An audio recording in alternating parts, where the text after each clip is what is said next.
अस्सलाम वालेकुम dear students, कैसे हैं आप लोग? ठीक हैं? चैप्टर 3 आपका लोगरिथम्स का ख़त्म हो चुका है, but still you need to practice your MCQs कि अगर एग्ज़ाम्स में एमसीक्यूज़ आते हैं तो आपने उनकी प्रैक्टिस कैसे करनी है। तो आइए हम कुछ एमसीक्यूज़ करते हैं जिनका ताल्लुक रिव्यू एक्सरसाइज से है। तो डियर स्टूडेंट्स देखें, पहला क्या है, if a raise to the power x is equal to n, then आपको ऑलरेडी ये बात बताई थी कि जो भी टर्म हो, जैसे a raise to the power x है इज इक्वल टू n, तो मैंने कहा था कि ये आपकी बेस है और ऊपर इसके जो है जो लिखी जाती है वो इसका एक्सपोनेंट यानी पावर है, और इक्वल टू होता है, जो आंसर आता है उसको कहते हैं मल्टीपल। तो अगर इसको आप लॉग की सूरत में लिखना चाहें तो लॉग की सूरत में लिखते हैं, लॉग में बेस यहाँ आता है, मल्टीपल साथ, और इक्वल टू होता है पावर के। ठीक है, b m is equal to p, log base multiple is equal to power. तो आप ये देखें कि यहाँ ये फॉर्मेट कहाँ है। तो इस स्पेसिफिक क्वेश्चन में a जो है वो बेस है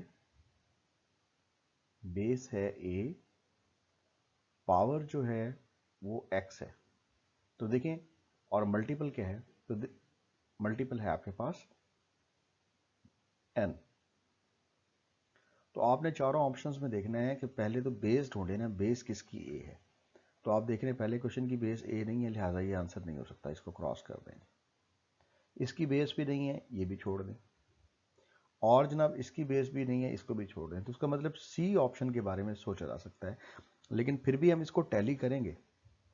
तो बेस कितना है a, ओके, बेस तो ठीक है क्योंकि लॉग के साथ यहाँ बेस होती है, तो बेस a है, यहाँ तक बात ठीक है। मल्टीपल कितना था, मल्टीपल वाज n, तो लॉग बेस मल्टीपल, तो ओके n आ गया, इक्वल टू पावर, पावर कितनी थी इसमें x, तो x इज इक्वल टू, तो आप देखें सी ऑप्शन जो है एग्जैक्टली उससे मैच कर रही है जो हमारा रूल है, तो इसका मतलब यही आंसर होगा। तो लिहाजा आंसर होगा ऑप्शन सी। क्वेश्चन नंबर 2 जो है ये उसी का रिवर्स है। तो मैंने अभी थोड़ी देर पहले आपको ये चीज़ डिस्क्राइब की है कि अगर हम बात करेंगे लॉग, यहाँ पर बेस लिखी जाती है, यहाँ मल्टीपल होता है, मल्टीपल, और इक्वल टू पावर होता है। तो इसका मतलब अगर आप इसको एक्सपोनेंशियल फॉर्म में लेके जाते हैं तो क्या होगा, बेस यहाँ पर है z, तो ये बेस होगी जी z, ओके। मल्टीपल कितना लिखा है x, इक्वल टू x कर दें, और पावर कितनी है जी, पावर यहाँ पर है, यू कैन सी कि पावर आपके पास है, that is y।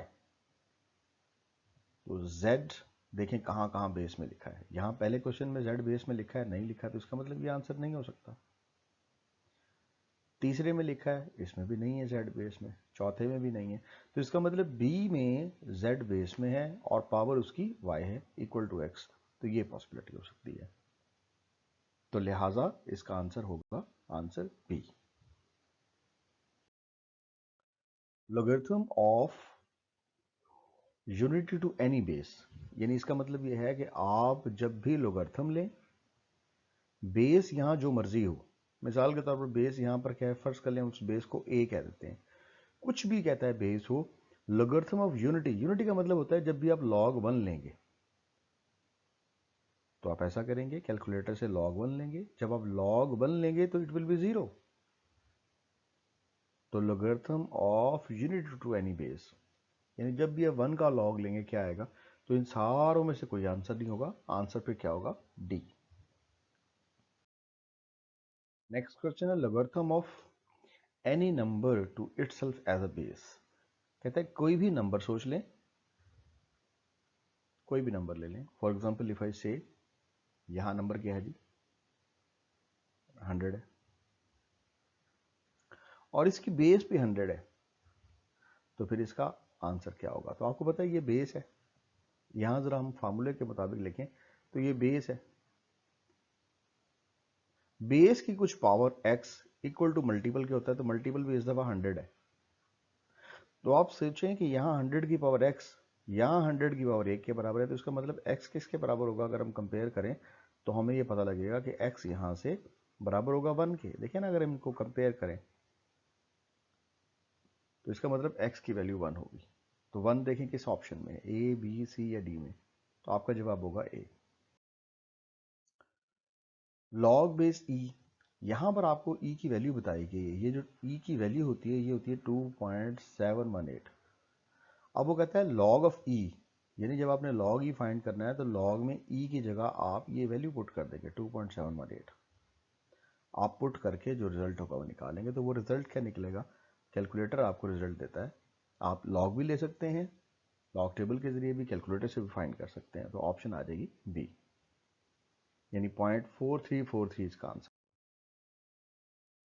Value of P over Q, तो लॉग के कवानीन आपने पढ़े थे। कानून नंबर 2 जो डिवीजन से मुतल्लिक था, फ्रैक्शन से मुतल्लिक था, कोशेंट से मुतल्लिक था, उसमें ये होता था कि हम लॉग ऑफ फर्स्ट टर्म लिखते हैं जो यहाँ न्यूमरेटर हो, और माइनस कर देते हैं लॉग ऑफ क्यू, यानी नीचे वाली टर्म जो है उसको माइनस करके लॉग के साथ लिखते हैं। तो आप यहाँ देखें कि log P minus log Q कहाँ है, तो ऑब्वियसली आपकी ढूंढना बड़ा आसान है। आप कह सकते हैं कि जी ए पर इसका आंसर है। जी डियर स्टूडेंट्स, इस क्वेश्चन पर नज़र रखें। तो यहाँ पर दिया गया है आपको क्या कि एक टर्म आपको लॉग की दी गई है और ये कहा गया है कि अगर लॉग पी पहले हो और लॉग क्यू बाद में हो तो इसका रिजल्ट किस जैसा होगा। तो अगर तो इसे आप लिखते हैं फ्रैक्शन की शक्ल में तो ये आ जाएगा लॉग पी ओवर क्यू। तो आप देखें इनमें से कोई शक्ल है log P over Q combine के साथ? इसका मतलब पहली ऑप्शन भी नहीं हो सकती, दूसरी भी ऑप्शन नहीं हो सकती, तीसरी में भी क्यू शुरू में है, तो ये दोनों क्योंकि डिफरेंस है तो ये भी नहीं हो सकता। एक पॉसिबिलिटी ये है। तो हम ऐसा करते हैं, इसको ज़रा एक्सपैंड करके देखते हैं। क्योंकि ये दिया हुआ है log of P minus Q. Log में ये होता है कि जब आपने लॉग अप्लाई करना है दरमियान में माइनस हो तो लॉग पहली टर्म पर भी अप्लाई होगा, लॉग दूसरी टर्म पर भी अप्लाई होगा, तो लिहाजा ये इस जैसा होगा। तो इसका मतलब इसका जो सही आंसर हो जाएगा वो क्या हो जाएगा? बी। नेक्स्ट है जी log m raise to the power n can be written as. तो इसको लिखने का तरीका क्या होगा डियर स्टूडेंट्स? बहुत सिंपल है। तो log m raise to the power n can be written as what? इसका क्या स्टाइल होगा? पावर नीचे, log का रूल नंबर 3 है, इसमें पावर शुरू में लिख देंगे log बेस log m। तो ये देखें ऐसा आंसर आपको किस में दिया है? पहले में भी नहीं है, दूसरे में भी नहीं है, तीसरे में भी नहीं है, तो सी ऑप्शन इसका आंसर होगा। इसको थोड़ा सा सॉल्व करना पड़ेगा। कहते हैं log this can be written as, एक छोटा सा सोल्यूशन इसका देख लें। इसमें देखकर ये होता है कि जब log बेस बी ए को अगर हम सॉल्व करें तो ये देखिए मैं इसको कैसे लिख सकता हूँ। अगर हम सेम बेस में कन्वर्ट करते हैं तो इसे log ओवर log कर दें, ऊपर आ जाएगा a और नीचे है b, इसमें है b c, तो इसको लिखने का तरीका क्या होगा? इसे लिखेंगे log b over log c। अब आप डियर स्टूडेंट्स देखें तो ये log इस log से कैंसिल हो सकता है, तो फाइनली आपके पास आंसर यहाँ क्या आता है? log a over log c। और अगर हम इनको कंबाइन करें तो कैसे करेंगे?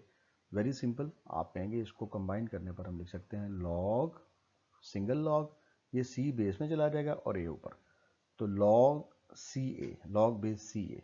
तो देखें log बेस सी ए कहाँ पर है? You will say option B में है।